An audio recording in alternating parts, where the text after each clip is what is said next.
Hey folks, back again out here. Thoughts from the dog park this morning and the ex-pastor files. So I wanted to talk a little bit more about the timeline of my ministry. Last couple of videos I spent some time talking about how I see the Bible currently. I'm not going to talk about that so much in this one, but I think I will come back to that subject for later videos. But for now, I just wanted to kind of move through the timeline of my ministry. Oh, another just to update personally, starting back on my drafting job today. So as soon as I get back from the dog park here, I'm going to be going back into drafting again, and looking forward to that, and I'm happy about that. I'm also going to still be Uber and lifting for a while just to kind of fill in the gaps until I start getting my paychecks from the drafting company. And then hopefully I'll be able to cut back on Uber and Lyft and only do it, weekends and whenever I need it. So anyway, last time I left off, I talked about my first appointment, which was really actually 4 churches: Okolona, Pleasant Ridge, Rickman, and Mount Gilead. Pleasant Ridge only lasted 2 years during that, and then that was the first 2 years, and then I picked back up with Mount Gilead about 6 months after I left Pleasant Ridge. And I was in that appointment total for 8 years. And at that point, really after I had the little problem with Pleasant Ridge, which was back in the previous video that I talked about, I was pretty much ready to leave the ministry after that. So for 6 years after that, I was kind of on and off about what to do. I stayed in the ministry, but it was just, I was actually considered part-time, so I tried a few other little things. I opened up a hypnosis office at one point. That didn't last. Delivered newspapers. I did a few other little things, during that time, and nothing really stuck.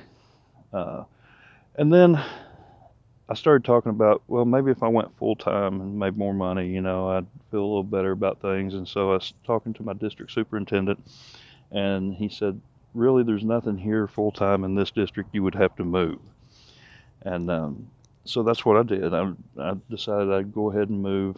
So we left my home of 34 years, I guess, in 2005, 36 years.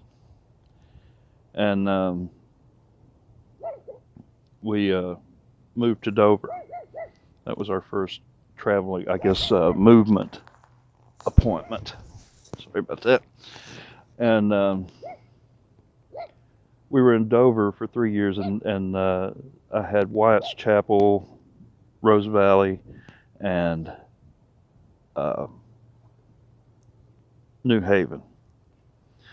And I think my dogs are about done. I'll pick back up with that inside, so see you in a bit. All right, so where I left off outside was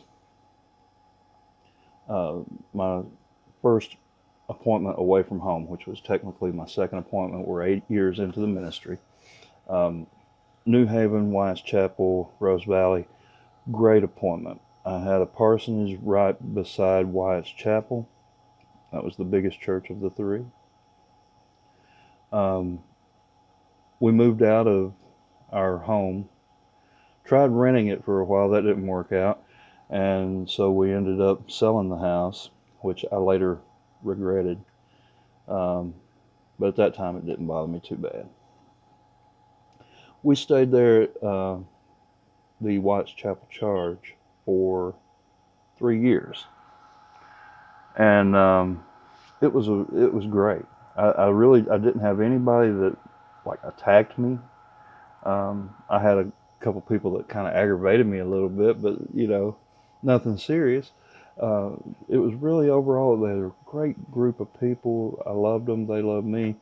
And the reason that I left after those 3 years was because I was offered a charge with one church.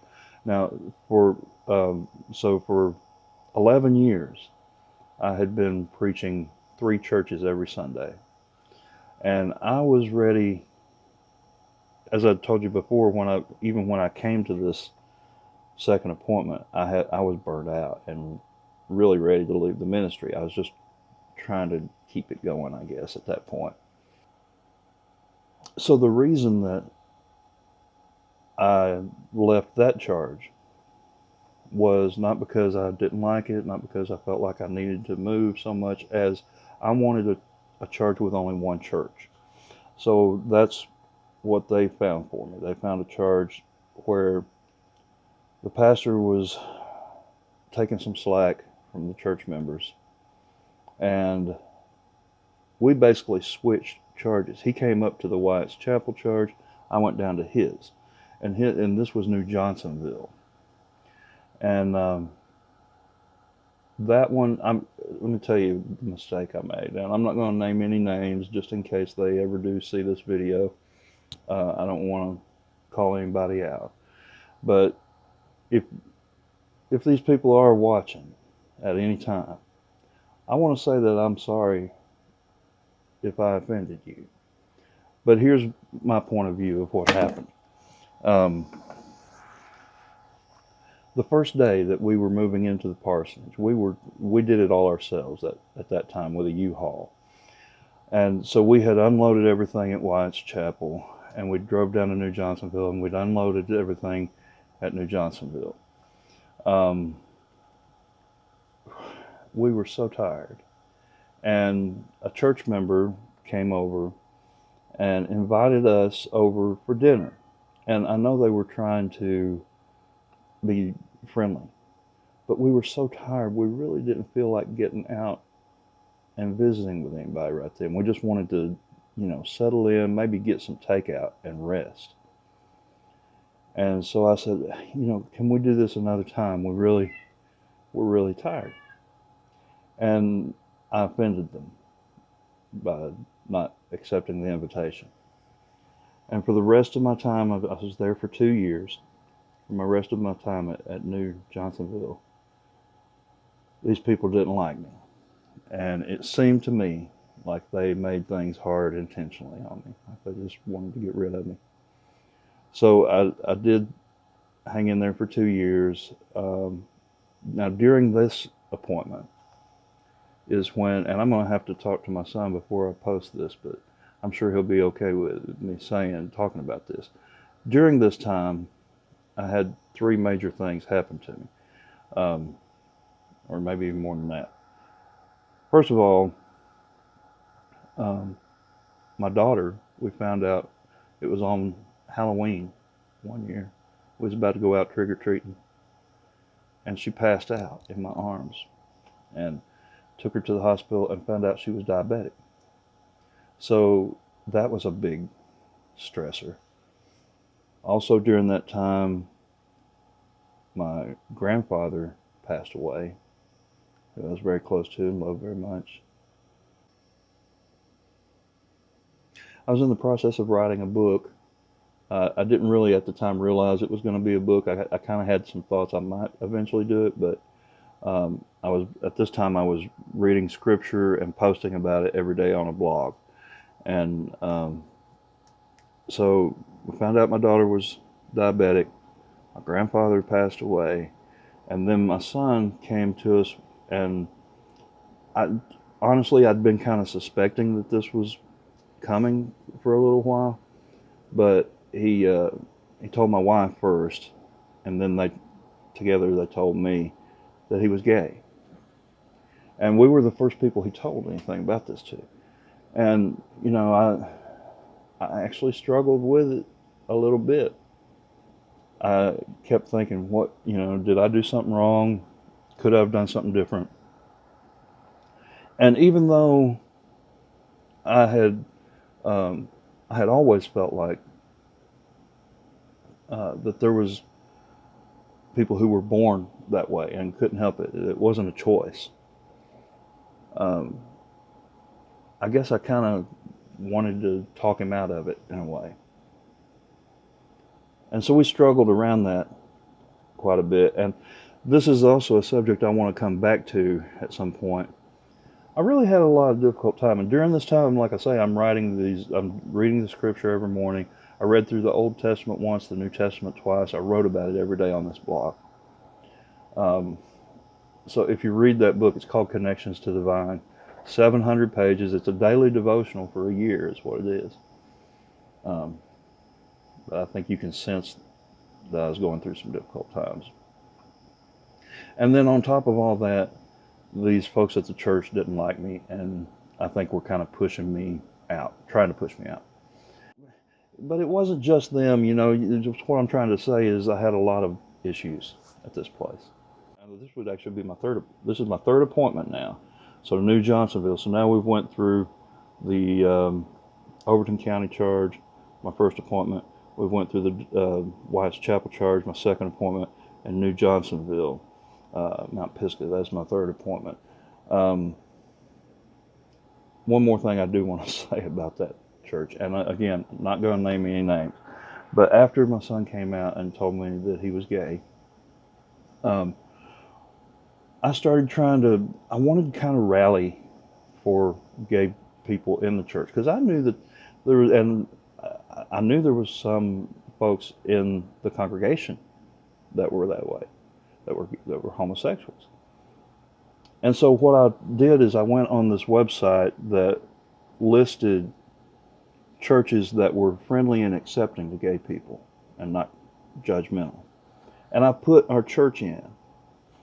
Well, about a month later, I actually forgot about it. A month or 2 months later, one of my parishioners came to me and said, "We are listed on this website as a gay church." And they got really upset about it and started causing some issues. And I had to request that we be taken off of that list. And that hurt me. And I started seeing, really, at that time, I mean, I'd already started seeing it all the way back from Pleasant Ridge. I'd already started seeing where church people could be unaccepting and mean, but this one hurt. And it might have just been all the other stuff I was going through, I don't know. But yeah, that was another thing. So 2 years there at New Johnsonville, and then I moved on, and the next appointment was Chapel Hill, which is a whole nother story. So I've got 2 more appointments to talk about Chapel Hill and Salina, which was my last. And we'll do that in another video, because this one's already long enough. But thank you for watching. If you've watched this far, I hope that you will please comment, like, subscribe. And you know, we can have some discussion. If you're a pastor and you're going through some tough times, I'd be glad to talk to you.